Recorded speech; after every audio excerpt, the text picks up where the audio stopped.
हजुरहरूलाई चाहिँ नि गाजरको हलुवा बनाउने मेथड सिकाउँदैछु। सुरुमा गाजरलाई छिल्ने, त्यसरी एक सेकेन्ड। त्यसपछि गाजरलाई ग्रेड गर्ने, हलुवा बनाउनको लागि।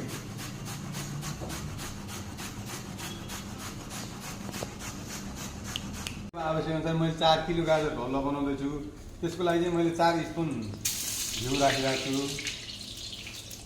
4 स्पुन घिउ राखेँ। मैले चाहिँ गाजरलाई घिउमा हालिदिएँ।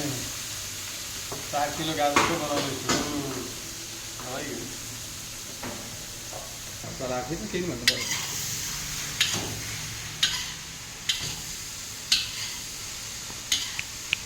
रेडी घुमेको गाजरको हलुवा। र म चाहिँ यसमा लगभग गाजरको चाहिँ पानी सुक्यो। म यसमा दुध एड गर्दैछु। मैले यसमा चाहिँ 2 लिटर दुध एड गर्दैछु अहिले।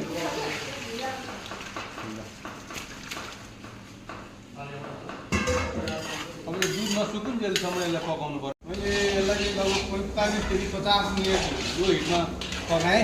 यति भयो हेर्नु होला। अब म यसमा चिनी एड गर्दैछु।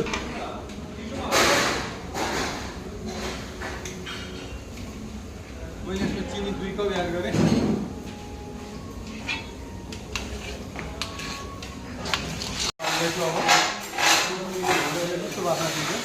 त्यसपछि काजु किसमिस